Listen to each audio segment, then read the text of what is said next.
Thank you guys for checking out Coaching Connections. On today's episode, we have Coach Tommy Strine of Chicago State University. Now, Coach Strine is just one of those people that you meet, and he just gives off this positive vibe. He is very giving of his knowledge.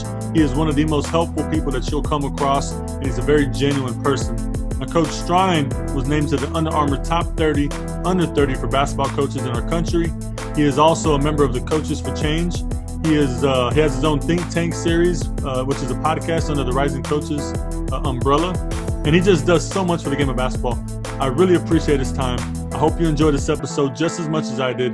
This is Coach Tommy Strine of Chicago State University, Coaching Connections. Let's get after it. Coach, how you doing? I'm good, Coach. Can you hear me? I can. Can you hear me? Yes. Yes, sir. Oh, awesome. You have a better setup than I do there. You got the pictures on the walls and everything. That's awesome. What's funny is when I first started this, I just did it because, just an idea. And I was bouncing all over my house. So basically I was giving a tour of my house during all these episodes. And I've always had this little room, and I said, you know what? Might as well use it for something. There you go. We just moved up here. So we moved from Texas up to Chicago, and I did my HR on Monday. Yeah. And then we don't have a place to live until the 26th. So Coach is like, go up. We have a family lake house about 2 hours away from Chicago. Yeah. So that's where I'm at right now, is I'm at the lake just kind of hanging out for 10 days, working remotely. And so life could be worse. But then we have the 4-month-old. Right. I'm good, buddy. I'm on a really important phone call. It happens. My kids come down all the time, and they'll pop in, and you see a little head peeking over here. It happens. No, he'll be all right. He might yell or something like that. If he falls into the lake, I got to run and grab him real quick. So all good. It makes for a dramatic episode. Right? So, Coach Tommy Strine, I just want to say thank you very much for taking time out of your day to talk about life, talk about hoops, and everything in between. I do appreciate you. Yeah, I appreciate you having me on. I'm excited to, share my story a little bit, answer any questions that you have, and hopefully somebody gets something out of this from me. I've done a lot of these, and one of the things that I wanted to make sure is that guys that are coming up in the business that want to be coaches, that they kind of understand that nobody's path is the same, and that everybody kind of has a unique way about it. So I appreciate you having me on. Yes, sir. That's one thing I've learned too about this series that I've been doing is nobody's path is the same at all. Everybody's got a totally different journey and a story to tell. Talk a little bit about COVID. How has your life changed since all this happened? What have you been doing?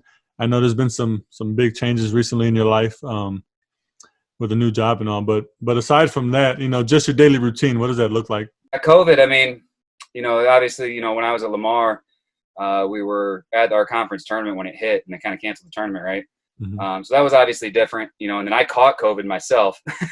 And I had a really bad strain of it. I was in the hospital for 6 days.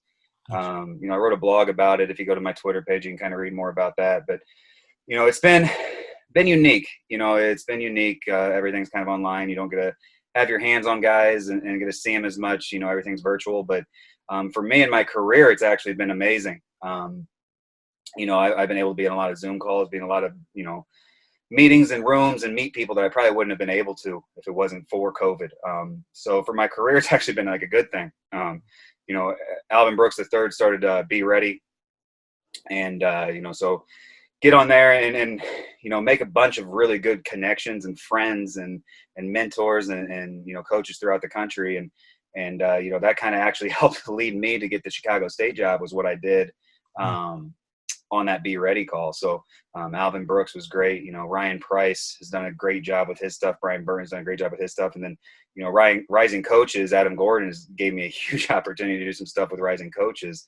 So all that stuff combined, because of the pandemic, I've been able to do a lot of these Zoom calls and stuff and social media and everything like that. And it's kind of helped my career take off.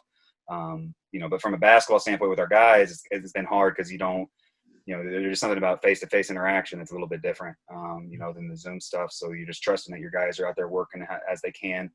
When school is in session, it was hard because you're doing, making sure the guys are, going to their classes online and make sure they're keeping up with their homework, but you're doing it virtually. So, just everything just a little bit different. But, I think that, it's you make the best of a bad situation. And I think, hopefully I have, and hopefully, other people have as well. For sure. And from what I've seen, and I don't really know you personally, just kind of through social media, but from what I've seen, you definitely are making the most out of a a tough situation, and so it's positive to see, and it's motivating, and it's inspiring to a lot of other coaches out there. So keep up the good work, Coach. I appreciate that. Yeah, like I said, hopefully, it inspires somebody. It's kind of one of those things where it's, you have a lot of free time on your hands too, right? Because there's just not a lot you can do throughout the day, and you're home all during the day, so you have a lot of free time on your hands. So you're with your family a ton, which is awesome. And at the same time too, I really, my career really changed when I started realizing it wasn't about me. It should be about everybody else.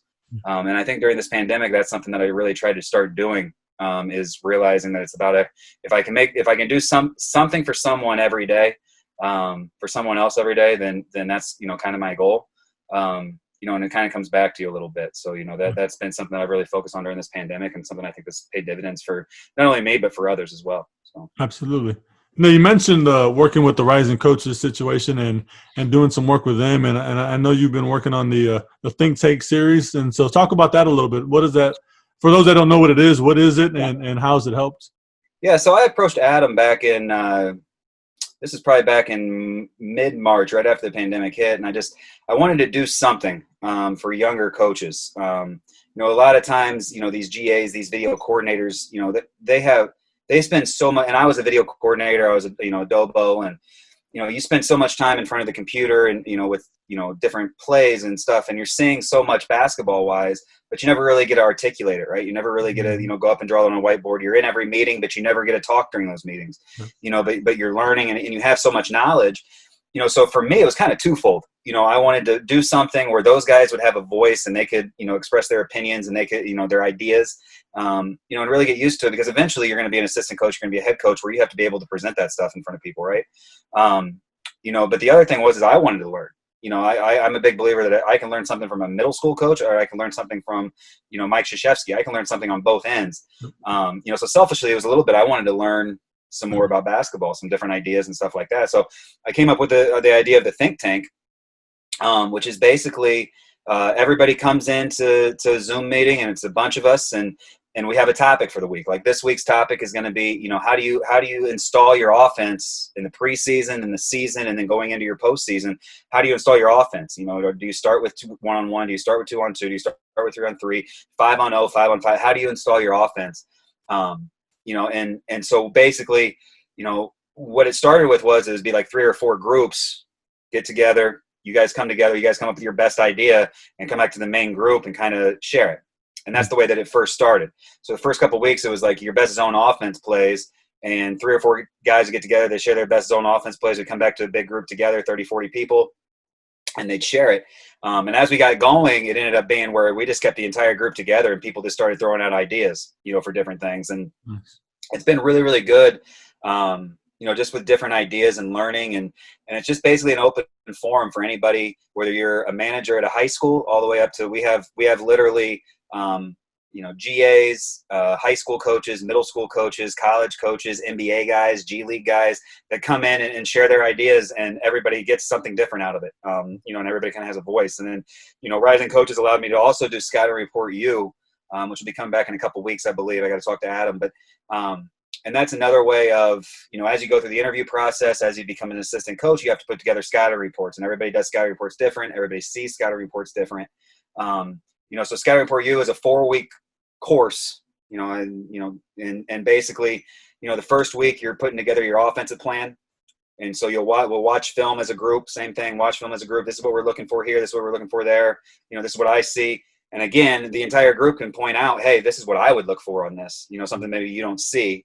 You put together your offense, the next week's the defense, then the next week is your personnel.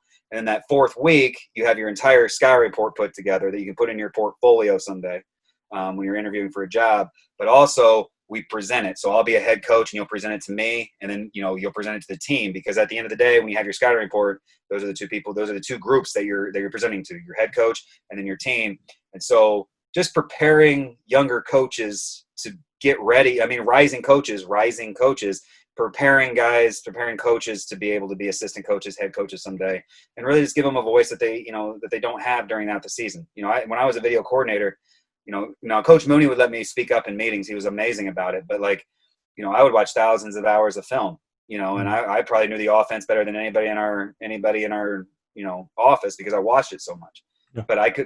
But it wasn't my job to make suggestions or anything like that or draw anything up on the board.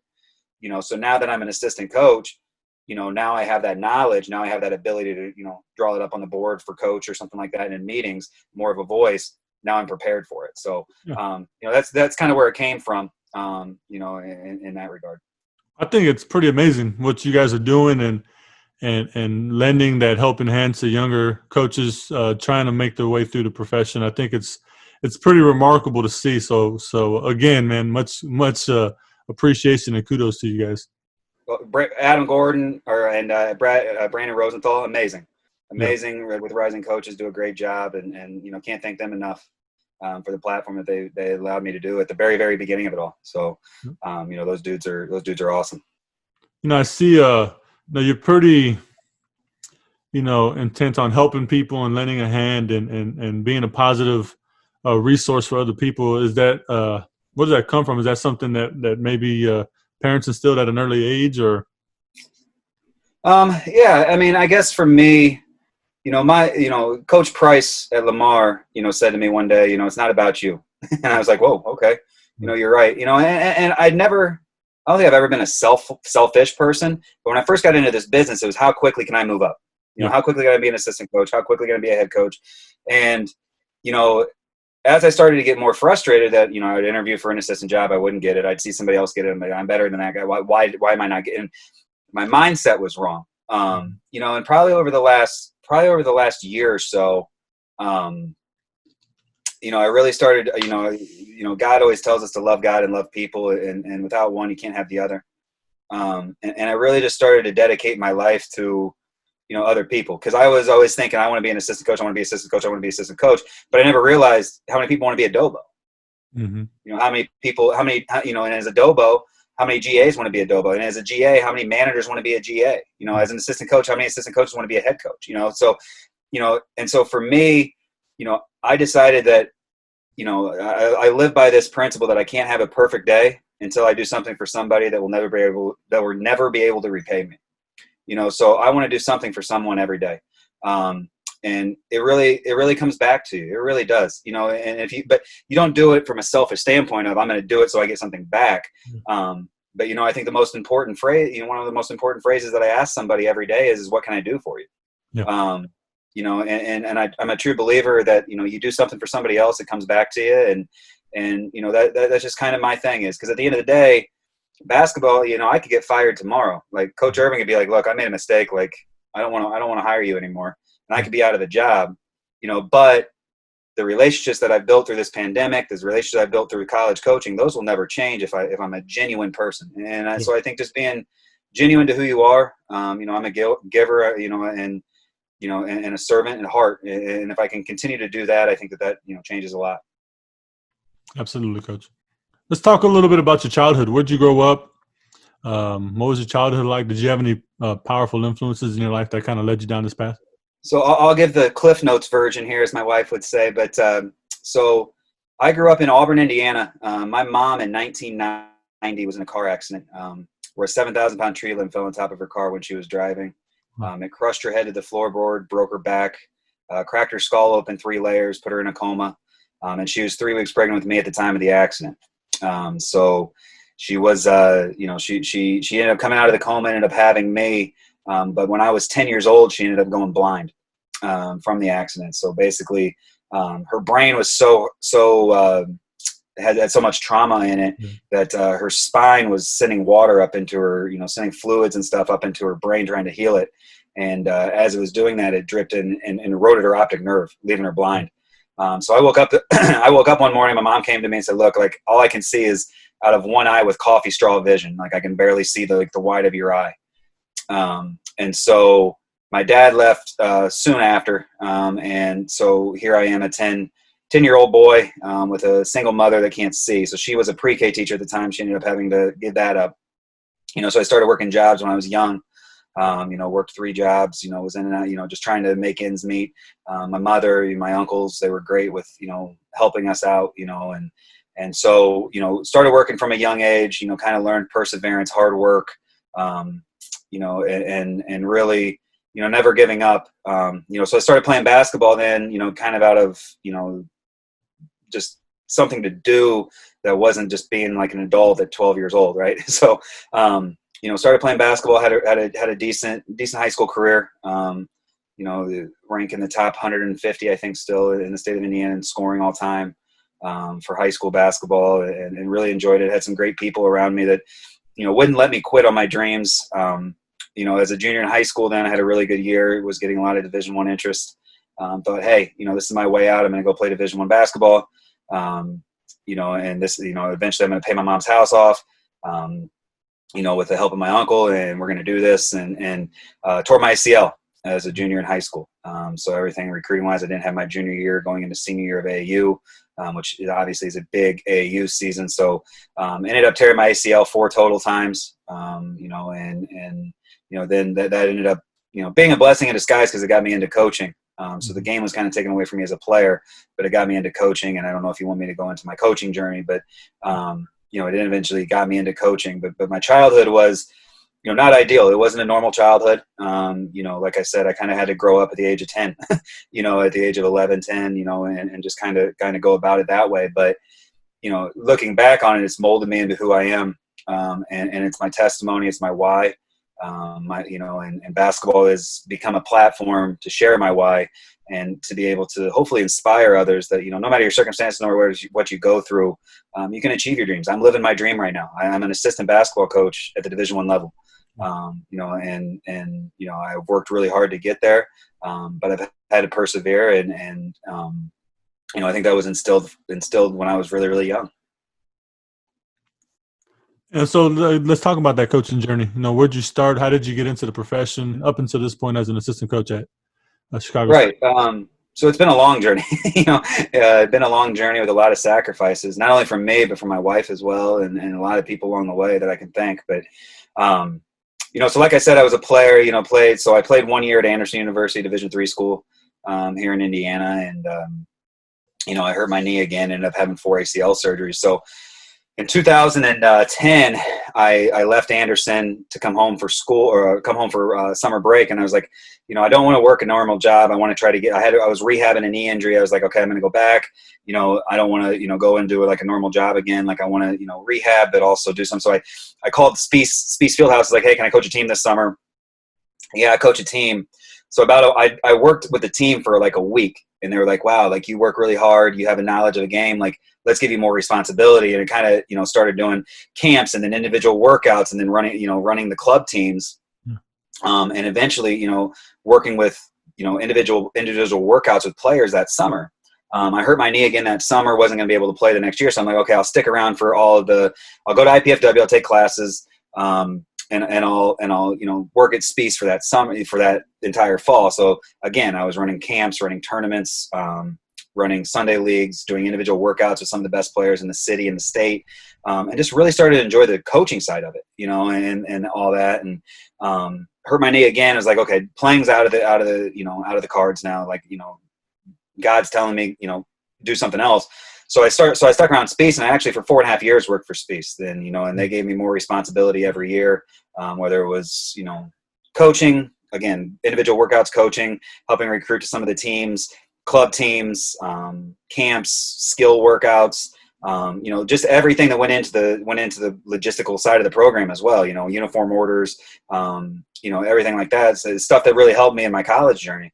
That I didn't even know about then. But then I also coached high school basketball under James Blackman Sr. At Marion High School, which is, Zach Randolph went there. One of the, James Blackman Jr. went there that played at IU.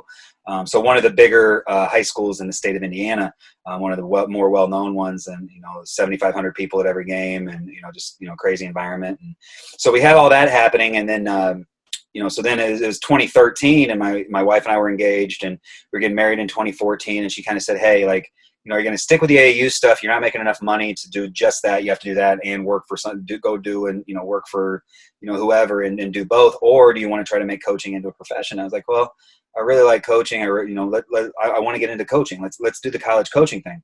So I wrote 500 handwritten letters to college coaches throughout the country.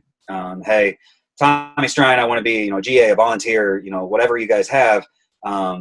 and sent my resume in with them. I heard back from 5 schools. 4 of them were no's. A school in Hawaii offered me a GA job with $500 of stipend a month. And in Hawaii, that wasn't going to be enough. My wife was a teacher. There's like 3 schools on the island, so it was going to be hard for her to get a job. And, so I turned down a job in Hawaii, which every winter, except for the one that I was in Texas, I always like, it was like, what was I thinking? Yeah. No, so I turned those down. I'm thinking, man, college coaching isn't going to work out. But my wife had a friend from high school that was an assistant coach at Concordia University in Ann Arbor, Michigan. And Ricky Yan calls me up and says, hey, Tommy, I have a GA/assistant job. Would you want it? And I'm like, yeah, let's do it. It's my opportunity to get into the coaching profession. And, I'll forever be grateful to Ricky for giving me a chance. So I was actually finishing up my degree in 2014 in Fort Wayne and working for Concordia as an assistant coach. So I did, April recruiting. I paid out of my own pocket because I technically wasn't an employee yet. So I paid out of my own pocket, April recruiting for them. Camps in the summer, was up there or did July recruiting, again, paid out of my own pocket because I technically wasn't an employee until August. And then my wife and I went on our honeymoon August 1st through 10th. We got married August 1st, 2nd through 10th. We went on our honeymoon, came back and moved into our apartment on August 11th in Ann Arbor, and I started working up there. Well, I got an email or I got a phone call from the University of Richmond, Ryan Butler at the University of Richmond, about a week after we moved up to Ann Arbor. And was like, hey, we have a volunteer video coordinator job at the University of Richmond. And Ricky was like, you got to take it. So I drove through the middle of the night, got up there, changed clothes in the car. I was in a suit and tie, my hair, I hadn't showered. Mooney didn't have me arrested, thank God. And so I'm standing on the porch when they get there, or standing on the steps when Ryan gets there, and kind of interviewed for the job, quote unquote. He offered it to me on the spot, and I took it. So I moved up in September then up to Richmond. My wife didn't come down to Richmond until November. But all I got at Richmond was 2 meal swipes in the cafeteria. I didn't get stipend. I didn't get anything. I had 2 meal swipes in the cafeteria every day, and that was it. It was actually 10 a week. So weekends, I kind of had to figure it out on my own. But my wife moved up in November. We lived in a really rough area of Richmond. I slept on an air mattress for a couple months, and just kind of went through it that way. Kind of as the kids say now, came up out the mud that way a little bit. So he did that, and then Coach Mooney and Coach Brennan. Then Coach Brennan's the head coach at American University, one of the best men I've ever been around. He had an operations job in DC, not highly paid. But it was the next step in my career. So I interviewed for that job because Coach Brennan and Coach Mooney were roommates at Princeton. Mm-hmm. And I ended up getting that job. I was there for 3 years with 3 amazing assistant coaches and Coach Brennan, Matt Wolf, Scott Greenman, and Eddie Jackson, 3 of the best. I worked for 3 awesome assistant coaches at Richmond too. Kim Lewis, who's my biggest mentor. He's like a father figure to me. Soon to be head coach. It's going to be amazing. Rob Jones and Jamal Brown. I worked with those guys. I worked with Marcus Jenkins for just a small time, but I would be remiss if I didn't say great things about them. So I was at American University for 3 years. Wasn't making a ton of money, but it was a great time for my wife and I. She was a teacher, but we lived in DC, which is an awesome city. Met some awesome people. We didn't have kids at the time, so we could go out and do a bunch of things, and really learned a lot from that situation because it was a smaller department. But Mike kind of just let me do my thing and let me learn, let me make mistakes, but also let me fix those mistakes. So I was there for 3 years and decided I wanted to get kind of closer back to the Midwest. So I went to Cleveland State. Mm-hmm. And worked at Cleveland State for a year as a director of operations there. And then, rough situation a little bit, but, went there, great people there, loved the people there. And then Kim Lewis at Richmond calls me up and says, hey, I have a really good situation for you. It's not a step up as far as, going from director of basketball operations to an assistant coach, but I think this is something that you can learn. It was one of the greatest decisions I ever made was to make a quote unquote lateral move and go down to Lamar and be a Dobo down there because I got to work for Coach Price. And so I went down there, and Coach Price is one of the most amazing human beings I've ever been around.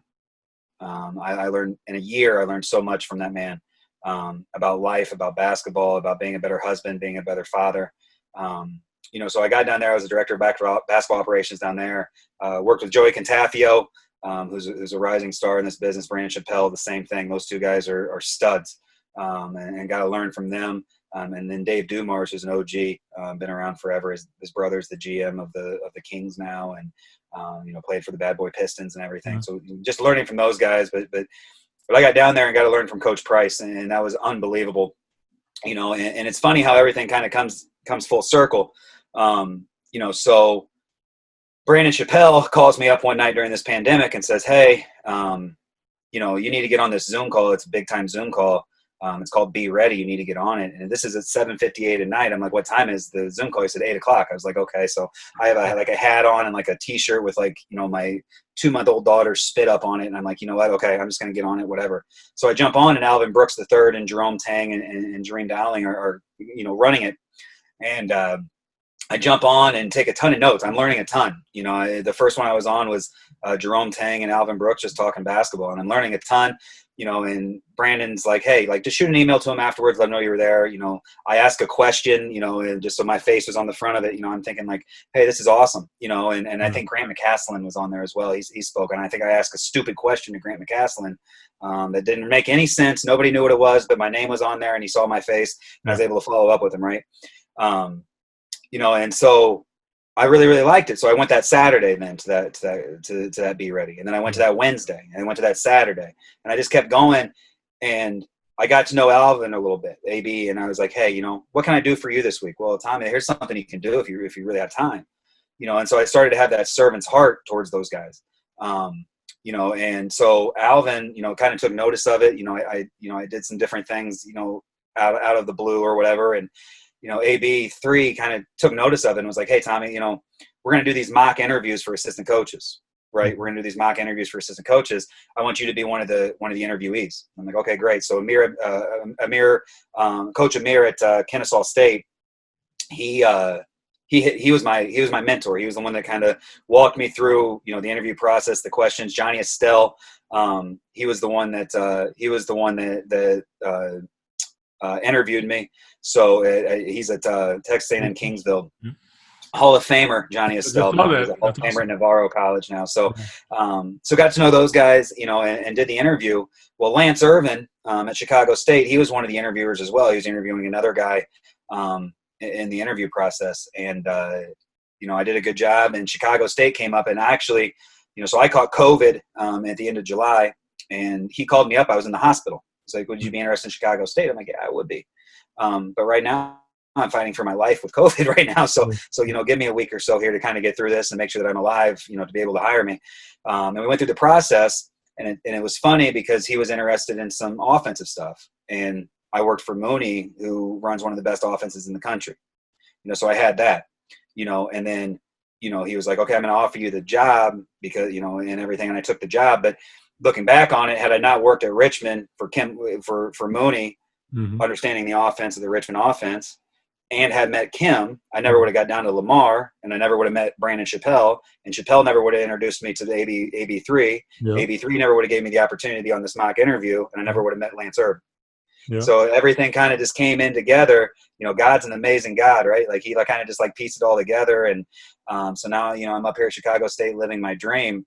But the good thing about that is all these things that happen, and even the pandemic, I've made some amazing friends. Friends through this. We have a group called the Young Goons, the Be Ready Young Goons, where dudes that we've never met before. I've never met AB3 face to face. I met Lance Irvin on Monday for the first time face to face. And so that was the first time I met him face to face. But because of the world we live in right now, I've made some amazing friends, some amazing mentors, and so that's kind of my path through it all. Is it's funny how everything connects. I was thinking about it last night. I hadn't really processed it, but everything kind of connects. If I never would have taken that leap from Cleveland State down to Lamar, I never would have met Brandon. Brandon never would have introduced me to the Be Ready family. I never would have had all these friends. I never would have had the opportunity to come to Chicago State. So, it's been amazing, that journey, and just seeing how, you can connect the dots a little bit. That really is amazing, just to see that tough decision to make a lateral move, which a lot of people don't often do, and how it's altered the course of your career through those connections that you've been able to make. It's pretty wonderful to hear about. It's awesome. Yeah, definitely. And I guess the common theme that I've noticed when talking to a lot of coaches is the connections you make. They're important, and they got to be genuine, and you got to be real, and you got to cultivate them, and it pays dividends. And talking about the handwritten notes, you're not the first coach that has brought that up in his interviews. Matter of fact, on the last episode, I had a Dobo from Presbyterian on the women's side, and she was talking about handwritten notes. I mean, she lived by them, and so it's just interesting that you say that. Any Yeah. any any advice you'd give to young coaches out there trying to get in? What would you tell them? A couple things. The first thing is obviously, work hard, bloom where you're planted. I used to think that was bullcrap, to be totally honest with you. Everybody, bloom where you're planted, bloom where you're planted, and I used to think that's stupid. Whatever. Bloom where you're planted. The only people that are telling me that are people that are already planted, right? like Yeah. they're already bloomed. But the more that I've gotten into the business and the more that I've seen it, it's true. Your work ethic, your character, who you are, what people think about you will get you in rooms that you'll never step foot in. And so, if you work hard daily and you do a really good job of where you're at, that reputation will carry with you. So do that first. The other thing is invest in others, man. And, it's been unbelievable to me to see that, when you start to invest in others, that it comes back to you. And like I said earlier, I wanted to be an assistant coach so bad, that I lost track of the people that want to be a Dobo so bad, and there's 353 Division I jobs, right? So you're talking there's maybe, 1,100 Division I assistant jobs, right? So there's 353 Dobo jobs at most, right? Then that's taken into consideration if every school has one, which they don't. Yeah. So I never realized until, I really thought about it. Like, I'm one of 353 people in the country that has a Division I Dobo job. Yeah. And so when you really, really thought about it that way, I started to think about, man, I need to be thankful for where I'm at right now. And then when I'm an assistant coach, realize that there's only 1,100 of these in the world at Division I. I'm one of 1,100 people that get to do this every day, right?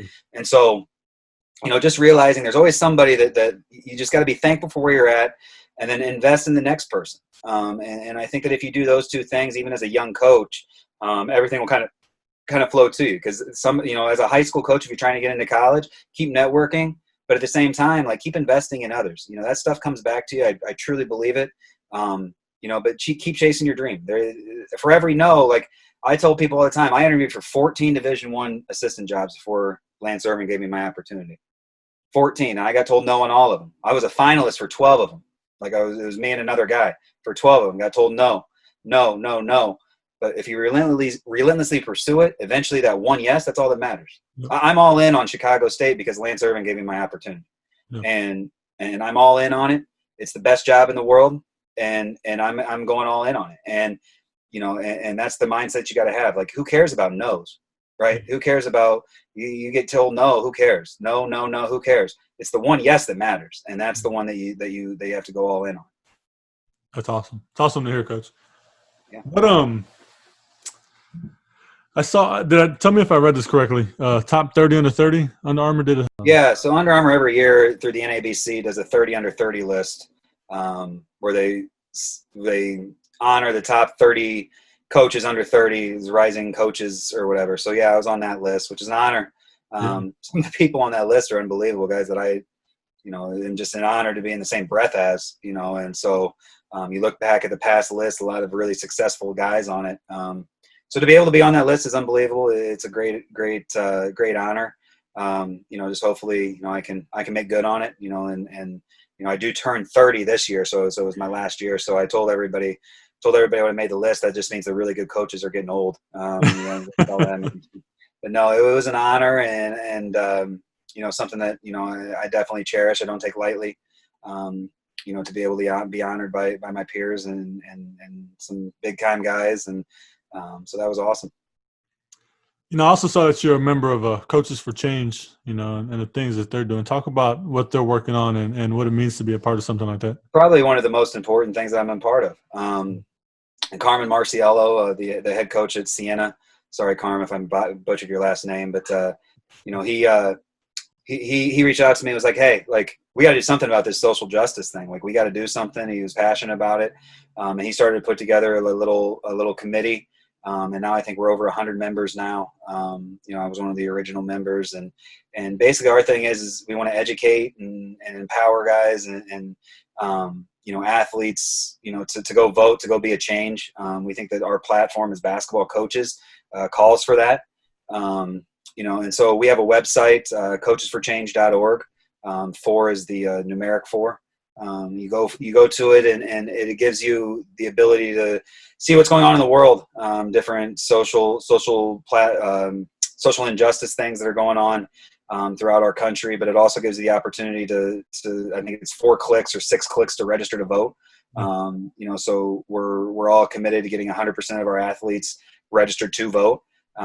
Really, really excited for that. I think it's a great platform. But again, like I said, basketball is our platform. And we'd be remiss if we didn't use that to, invoke change. And so it's an honor to be a part of that. A lot of good coaches on there that really, have really pushed me to think more, to educate myself more through it all. And a lot of stuff I had no idea happened, and no idea that it was going on. So it was really, really good. I'm really excited to be a part of it, and something to definitely go check out. Any coach needs to go check it out. Again, it's coaches, the numeric 4 change.org.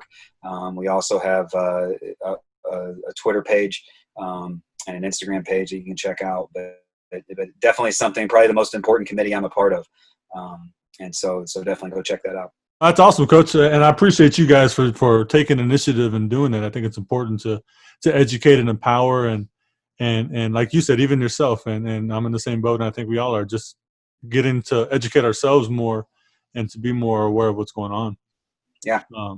And we do have this influence, especially you guys at the college level, because your athletes are 18 and older and able to vote, and getting them in a situation where they're able to. I'm going to do the same thing with our guys.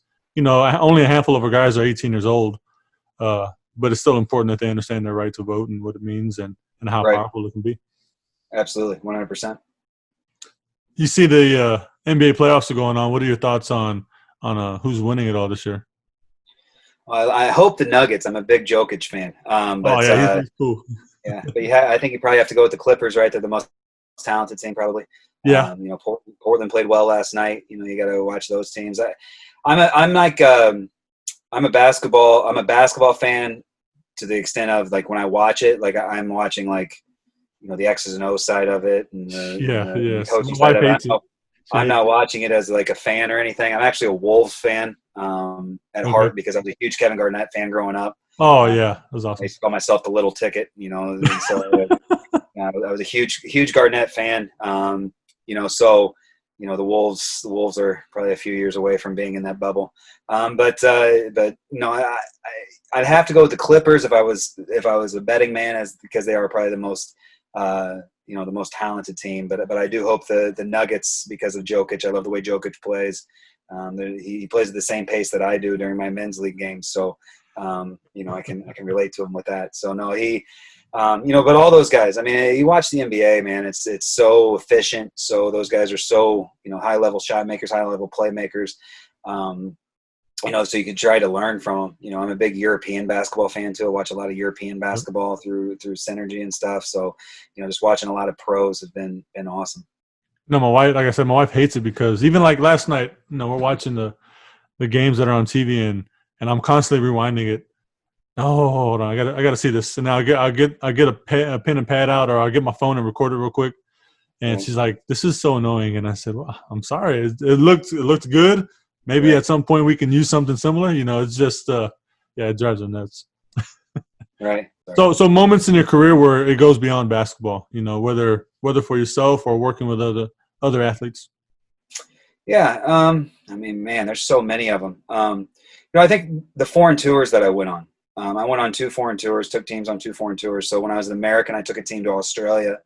We had a lot of travel issues going out there. We missed a flight in Dallas and ended up having to stay a night in Dallas, and got out there late and had to change some things. And it was a mess, but, seeing our guys' joy, being able to see that culture, and taking those guys out there and just seeing the joy in those guys' faces when they held a kangaroo, when they held a panda and stuff like seeing the joy in that. And then going to Italy with Cleveland State and seeing those guys just see that, again, that culture, the stuff that the basketball takes you to that you never would have thought they could have, right?